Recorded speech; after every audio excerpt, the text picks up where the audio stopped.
हिमाचल प्रदेश में केंद्रीय स्वास्थ्य मंत्री और भाजपा राष्ट्रीय अध्यक्ष जगत प्रकाश नड्डा की कांग्रेस सरकार पर लगाए गए आरोपों को लेकर मुख्यमंत्री के प्रधान मीडिया सलाहकार नरेश चौहान ने प्रेस वार्ता कर तीखी प्रतिक्रिया दी। उन्होंने कहा कि जेपी नड्डा ने हिमाचल से जुड़े जिन प्रोजेक्ट्स को लेकर सवाल उठाए हैं वह पूरी तरह से भ्रामक और तथ्यहीन है।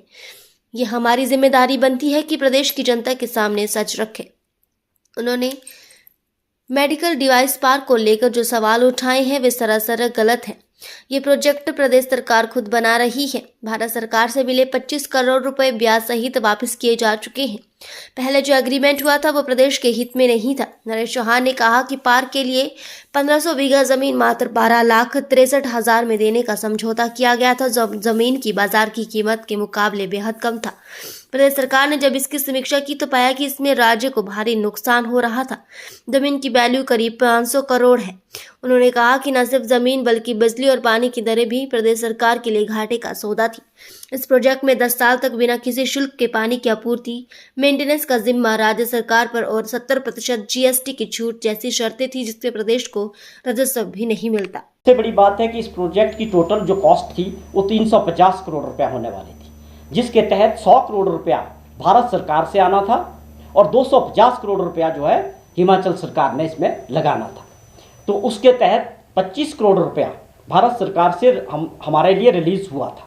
और जो हमारी सरकार बनी, माननीय मुख्यमंत्री जी ने जब इसकी समीक्षा बैठक की पूरे अधिकारियों के साथ, मिनिस्टर के साथ और जो डिपार्टमेंट के लोग थे, इसमें जब देखा गया, लगातार 2-3 मीटिंग्स हुई, जब फीडबैक्स लाया गया कि इस प्रोजेक्ट से हिमाचल प्रदेश का क्या हित है या इस प्रोजेक्ट के आने से हमारे प्रदेश को क्या फ़ायदा होने वाला है, जब वो सारी बातें सामने आई तो उसमें बहुत बड़ा नुकसान, जिस प्रकार का एग्रीमेंट किया गया था वो प्रदेश के लोगों का नुकसान होने वाला था। मैंने जिक्र किया कि 25 करोड़ रुपया इसके अगेंस्ट आया था, जो मुख्यमंत्री जी ने फिर फैसला लिया कि हम इसको रद्द करते हैं और उनका 25 करोड़ रुपया ब्याज के साथ भारत सरकार को वापस लौटाया गया। 25 करोड़ रुपया विद इंटरेस्ट भारत सरकार को वापस लौटाया गया। और हमने कहा कि इस प्रोजेक्ट को हमारी सरकार खुद आगे बढ़ाएगी।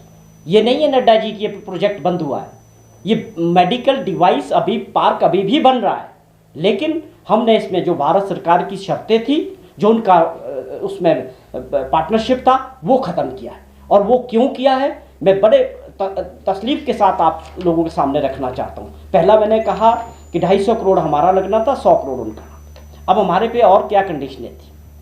सबसे बड़ी कंडीशन थी 300 एकड़ ज़मीन हिमाचल के लोगों की, हिमाचल सरकार की हमको देनी थी। 300 एकड़ ज़मीन आप समझें 1500 बीघा के करीब ज़मीन। 1500 बीघा हिमाचल जैसे पहाड़ी राज्यों में आप सभी जानते हैं कि कितनी बड़ी ज़मीन होती है 1500 बीघे।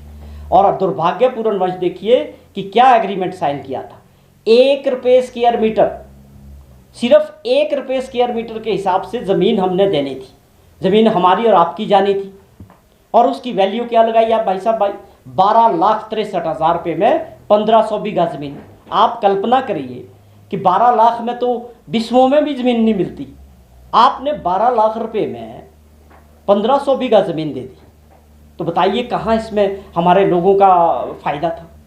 ये तो मुख्यमंत्री जी ने इसमें जब बात को देखा कि हम तो इसमें बर्बाद हो जाएगी, प्रदेश की जनता के हक लूटे जा रहे हैं, हमें ऐसे समझौते से क्या फ़ायदा है जहाँ लुटाया जा रहा है।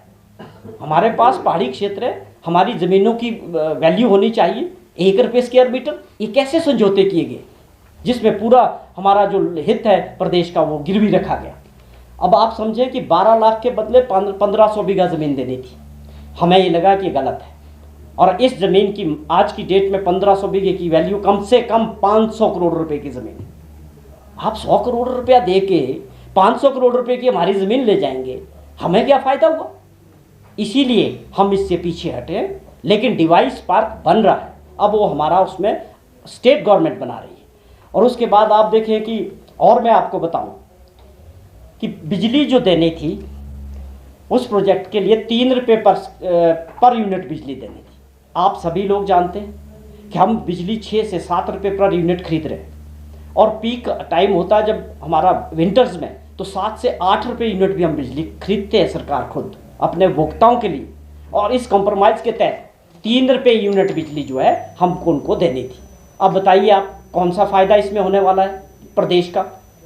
तीसरी बात मैं आपको बताता हूँ, जो वहाँ इंफ्रास्ट्रक्चर बनना था, पानी के जो चार्जेस थे, जो हम पानी वहाँ देने वाले थे पूरे पार्क में, 10 साल तक कोई बिल नहीं आएगा, फ्री ऑफ कॉस्ट 10 ईयर्स पानी की सप्लाई।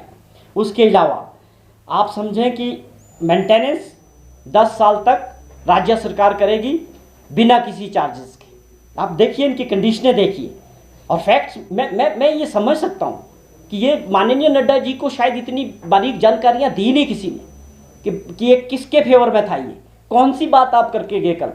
प्रदेश का तो इसमें पूरी तरह नुकसान था। और आप देखें कि जो जीएसटी की बात हुई, वो 10 साल तक स्टेट का जो जीएसटी है वो 70% माफ। आपको टैक्स भी नहीं आना है, जो आएगा भी गलती से उसका भी 70% आपको 10 साल के लिए माफ। पहली बात क्या है कि अब इस पार्क के बनने के बाद जो भी यूनिट इंडस्ट्रीज यहाँ लगेगी, जो भी वो माल बनाएंगे, आप सभी जानते हैं कि जीएसटी किसको जाता है, जो कंज्यूमर स्टेट होता है, जो उस जहाँ पर वो माल बिकेगा लास्ट में, वो जीएसटी उस स्टेट को जाएगा। हम प्रोड्यूसर स्टेट है, प्रोड्यूसर स्टेट को कोई टैक्स और कोई जीएसटी नहीं मिलता है। तो हमें बताएं कि इसमें कोई जीएसटी आने वाला नहीं, हमारी सरकार को कोई टैक्स आने वाला नहीं था इसमें। वो हमने इसको देखा, मुख्यमंत्री जी ने और उनकी कमेटी ने इस बात को देखा कि हमें जीएसटी नहीं मिल रहा, कहीं गलती से आ भी गया तो उसका 70% 10 साल के लिए माफ, पानी 10 साल के लिए माफ, मेंटेनेंस 10 साल के लिए फ्री। तो भाई साहब ये इन सारी चीज़ों को देखते हुए हमारी सरकार ने ये फैसला किया कि इसमें पूरी तरह से स्टेट के हित को गिरवी रखा गया, और ये जो समझौता है ये किसी भी तरह से प्रदेश के लोगों के लिए, प्रदेश की जनता के लिए हितकारी नहीं था। उसको देखते हुए हमारी सरकार ने इस समझौते से पीछे हटे, और उनका जो पैसा एडवांस आया था 25 करोड़ रुपया, वो हमने वापस कर दिया ब्याज समेत।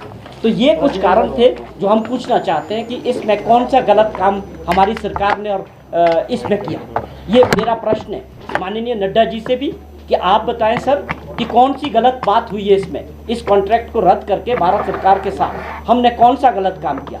हम दावे के साथ और डंके की चोट में कह सकते हैं कि जो फैसला लिया गया वो प्रदेश की जनता के हित में, प्रदेश की हित में। 1500 बीघा ज़मीन जिसकी वैल्यू सिर्फ 12 लाख लगाई गई थी और मार्केट वैल्यू कम से कम 500 करोड़ रुपया है, सीधे तौर पे ये नुकसान था। जीएसटी ना मिलना, टैक्स ना मिलना सरकार को, ये दूसरा नुकसान था। 10 वर्षों तक इसकी मेंटेनेंस, पानी फ्री, बिजली 3 रुपये यूनिट बिजली देना, जो आज हम खुद 7 रुपये यूनिट खरीद रहे हैं। तो आप हमें बताएं कृपा करके कि हम जानना चाहते हैं और प्रदेश की जनता भी जानना चाहेगी कि किस तरह से हम इस फैसले के पीछे जो नड्डा जी ने इतने ज़ोरों शोरों से उठाया और इसके बारे में बहुत कुछ बोला। तो मेरे कांग्रेस सरकार के और कांग्रेस पार्टी की तरफ से कुछ सवाल है कि सर इसमें क्लैरिटी होनी चाहिए कि हमने कहाँ गलत किया है।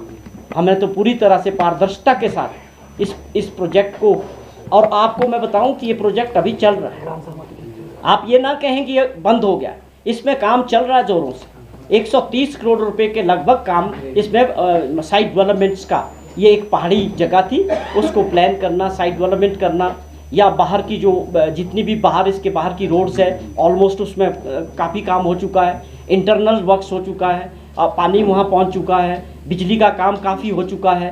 तो ये हमें बताएं आप क्या क्या दर्शाना चाहते हैं। हम तो बना रहे हैं, लेकिन अब हम बनाएंगे भी और इसको फैसिलिटीज़ भी देंगे, इन्वेस्टर्स भी आएंगे, लेकिन अब हम उनको 1 रुपये ज़मीन के हिसाब से नहीं देंगे। अब हम उनको पूरे मार्केट रेट पे देंगे, लोग आएंगे यहाँ अपने उद्योग लगाएंगे, लेकिन लुटाने वाली दृष्टि से नहीं होगा कि केवल मात्र आओ और लूट के हिमाचल प्रदेश से चले जाओ और हिमाचल प्रदेश के लोगों के पल्ले कुछ भी ना आए, टैक्स भी ना आए और उनकी ज़मीनें भी लूट जाओ और उनकी बिजली भी आधे से कम रेट पे ले जाओ। तो ये काम होने वाला नहीं था, लेकिन इसमें ज़ोरों से काम चल रहा है और इसको हम अपने पैसे से इस पूरे प्रोजेक्ट को, जो आपने मेडिकल डिवाइस पार्क की बात की, पूरे स्टेट गवर्नमेंट इसको अपने फंड से ज़ोरों से इस पे काम चल रहा है और ये आगे बढ़ रहा है। अब हमारे को बताएं कि इसमें कहाँ गलती हुई। प्रदेश हित की और प्रदेश की जनता के हित की बात हुई। अगर आपने इसको इतने बड़े मुद्दे पे उठाया तो मेरे ये बड़े रिस्पेक्टफुली मैं ये आपसे प्रश्न करना चाहता हूँ कि हमको भी बताएं कि कहाँ इसमें जो है हमारी सरकार ने इसमें गलतियाँ की है। एक उन्होंने गिनाया कि हमने 10,600 करोड़ रुपया दिया 24-25 में। मैं जानना चाहता हूं कि टैक्सेस का जो पैसा है जो आता ही है, आना ही है किसी भी राज्य के लिए, आप आज ये स्थिति आ गई कि आप उसकी भी गिनती करेंगे। जितने भी हमारे जीएसटी है वो सेंट्रल पूल में जा रहा है, इनकम टैक्स सेंट्रल पूल में जा रहा है, पूरे देश का एक सिस्टम है कि फिर वहाँ से वो हर शेयर के हिसाब से हर राज्यों को मिलता है। हमारा भी हर महीने जो हमारा टैक्सेस का शेयर है वो आता है प्रदेश को। दुर्भाग्यपूर्ण देखिए कि नड्डा जी ने उसकी भी गिनती कर ली, कहते हमने पैसा दिया। भाई ये तो हमारा फेडरल सिस्टम में है, ये हमारा अधिकार है, टैक्सेस का जो हमारा शेयर बनेगा वो हर महीने आता है, इसमें आपने कौन सा बड़ा काम कर दिया। उसी तरह रेवेन्यू डेफिसिट ग्रांट की बात की, वो कौन सी नई बात है, या आपने केवल हिमाचल को दिलाया? वो पूरे पूरे पूरे देश के अंदर ये सिस्टम है। बल्कि ये ज़रूर है कि आप वहाँ है, 2 साल से 2.25 साल हो गया, प्रदेश पे आपदा आई और आप इतने अच्छे स्थान पे बैठे हैं, आपकी सरकार है, आप अपना बताएं, अपने मेंबर ऑफ पार्लियामेंट्स का भी बताएं कि कौन से एफर्ट्स इन्होंने किए हैं प्रदेश की मदद करने के लिए, प्रदेश के लोगों की मदद करने के लिए। कोई स्पेशल ग्रांट दिलाने की बात हुई है, या प्रधानमंत्री जी से आप कभी हिमाचल के हितों को लेके मिले हैं, या जो आपदा आई थी उसको लेके आपने कभी कोई पूरी नड्डा जी की अध्यक्षता में भारतीय जनता पार्टी ने कोई ऑफर किया है प्रदेश सरकार को, माननीय मुख्यमंत्री जी को, कि हम प्रदेश हित में इकट्ठे लड़ने के लिए तैयार हैं? ये मुद्दे नड्डा जी बहुत इंपॉर्टेंट है जो लोगों के बीच है। केवल मात्र राजनीतिक दृष्टि से आपने जो कल बयानबाजी की, हमें इसका बहुत दुख हुआ। इसके लिए आपके पास स्टेट लेवल में बहुत नेता थे और वो लगातार कर भी रहे हैं। 2 साल से बिना मुद्दों की राजनीति भाजपा हिमाचल प्रदेश में कर रही है। वो दिख रहा है कि उनके पास मुद्दों की कमी है और नेता की भी कमी है, दिशाहीन है भाजपा हिमाचल प्रदेश में। पर मुझे दुख तब हुआ जब इतने बड़े नेता भी इसमें कूद गए, ये बड़ा अपने आप में बहुत दुखद था। लेकिन हम आज भी आपसे उम्मीद करते हैं कि आज भी आप प्रदेश की मदद करने की स्थिति में हैं। हमारे प्रोजेक्ट्स हैं, जैसे मैंने जिक्र किया, बहुत बड़ी बड़ी समस्याएं हैं, बीबीएन में शेयर फंसा हुआ है, आप करा सकते हैं इसको, आप करवाना क्यों नहीं चाहते? आप सब देख रहे हैं, पूरा देश देख रहा है। देश को चलाने वाले लोगों में माननीय नरेंद्र मोदी जी हैं, माननीय अमित शाह जी हैं, और तीसरे नंबर पे माननीय नड्डा जी आते हैं। ये हमारे लिए हर्ष की बात है, खुशी की बात है प्रदेश के लिए। लेकिन और खुशी बढ़ जाती अगर आप प्रदेश के कुछ बड़े जो प्रोजेक्ट्स फंसे हैं, बड़ी जो योजनाएं फंसी है, बड़े जो राइट्स फंसे हैं, नड्डा जी मुख्यमंत्री जी से मिलके, सरकार से मिलके सहयोग का हाथ बढ़ाते और हिमाचल प्रदेश के लोगों के लिए कुछ करने के लिए ऑफर करते, बजाय ये राजनीतिक स्टेटमेंट्स देते कि हमने जो है 1700 करोड़ रुपया भी आपदा के दौरान दिया। मुझे बड़े दुख के साथ कहना पड़ रहा है, वो जो पैसा है वो आना 2 बार साल में हर स्टेट को मिलता है। एनडीआरएफ का पैसा जो है वो आना है, वो तय, उसकी 2 किश्तें हर राज्यों को हर वर्ष मिलती है। आपने 2 वर्ष की वो जो अमाउंट बनता था 2 सालों का वो गिना दिया। हम कुछ भी करने को तैयार हैं, आप आगे बढ़ें, प्रदेश की जनता की मदद करने के लिए खुले दिल से तैयार हो जाइए। ये झूठे आंकड़े दे के, टैक्स का पैसा गिना के, जो आना ही हमारा शेयर है, या आप रेवेन्यू डेफिसिट ग्रांट का पैसा गिना के, ये इस तरह की बयानबाजी करके, या हमारी सरकार को भ्रष्टाचार सरकार कहना, मुझे इस बात का भी बड़ा बुरा लगा कि आप हिमाचल की छवि को राष्ट्रीय स्तर पे, जब नड्डा जी बोलते हैं तो पूरा देश सुनता है, पूरा देश देखता है।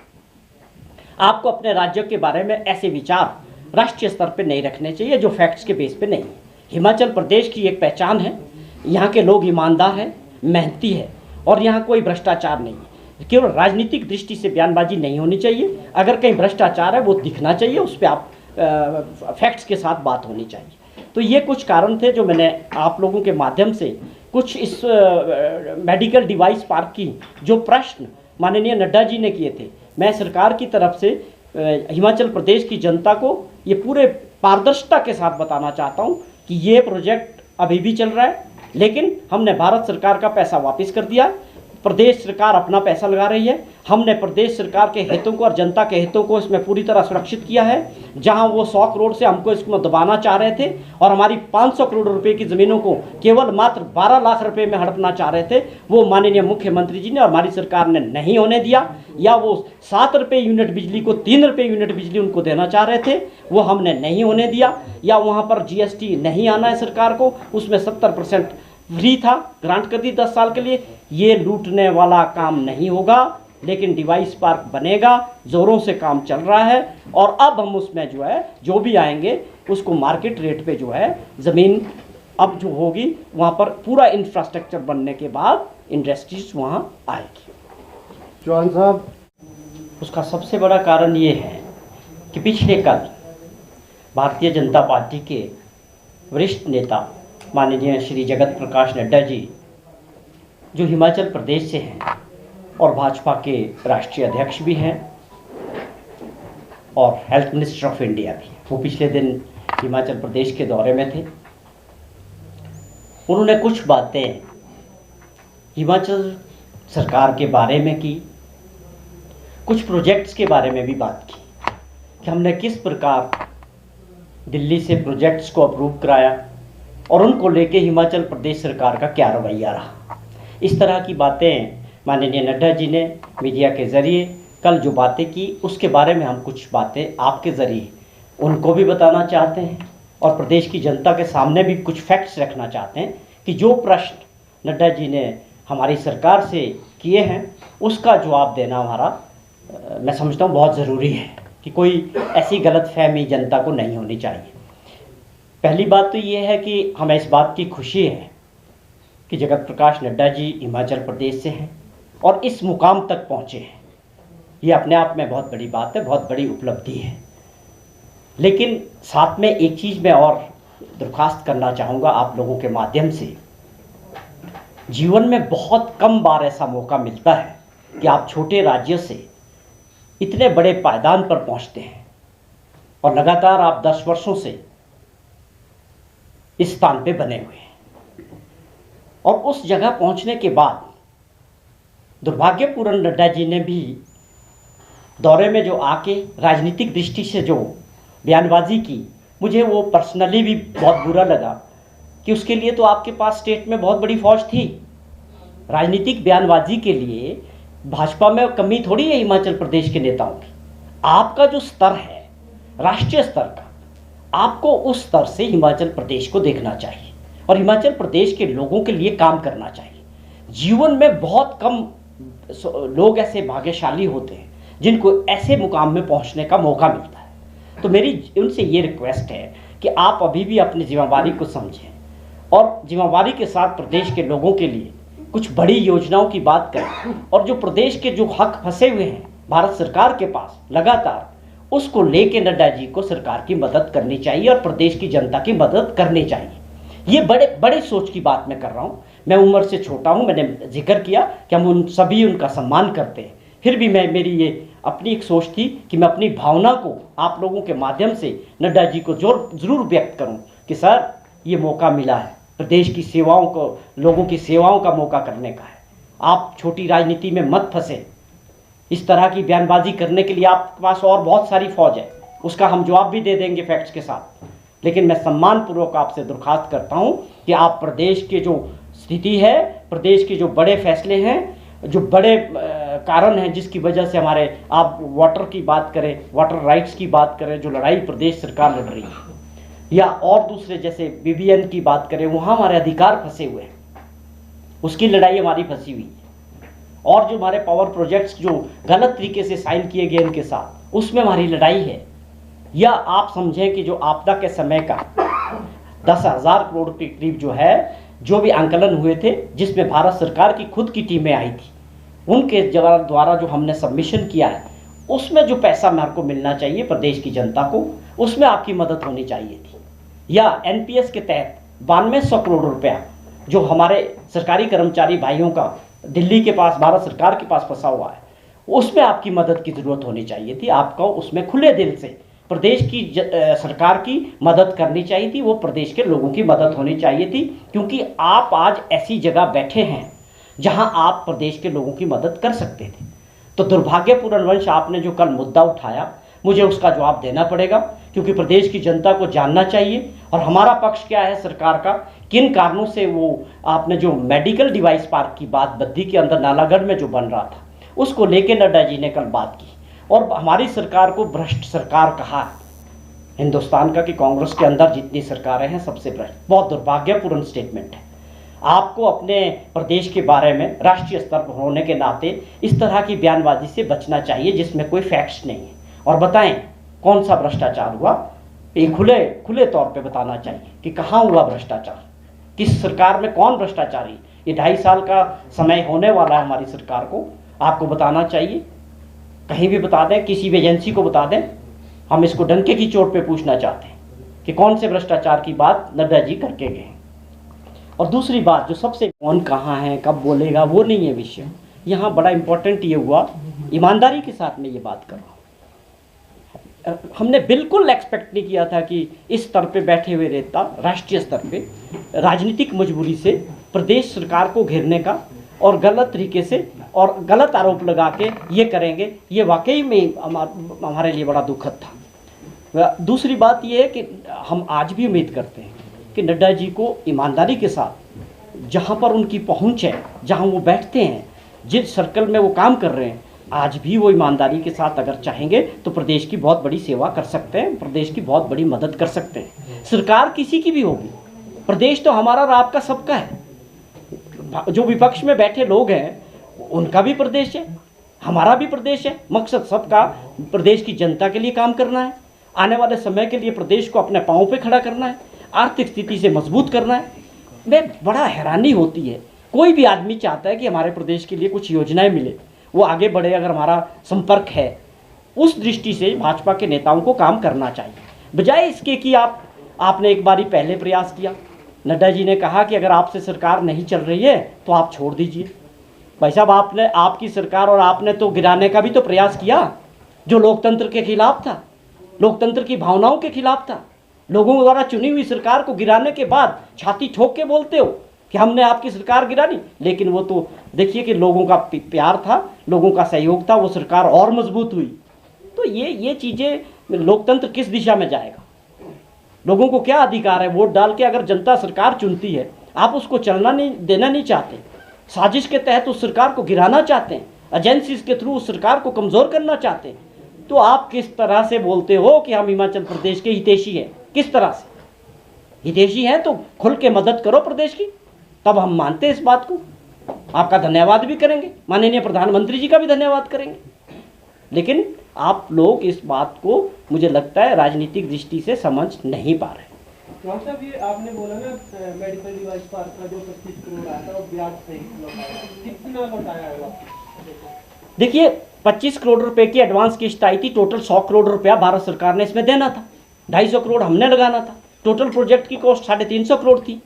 हमने 25 करोड़ जो आया था वो विद इंटरेस्ट, जो ऐसा होता है कि जब भी अमाउंट आया वो बैंक में जाता है और उस बैंक में, उस अकाउंट में जितनी भी उसके अगेंस्ट इंटरेस्ट बना था, हमने इंटरेस्ट में तो भारत सरकार को लौटा दिया कि हमें आपके साथ ये नहीं करना है, क्योंकि इसमें हमारे प्रदेश के लोगों के हित पूरी तरह से गिरवी रखे गए हैं और पूरा एक गलत समझौता था वो।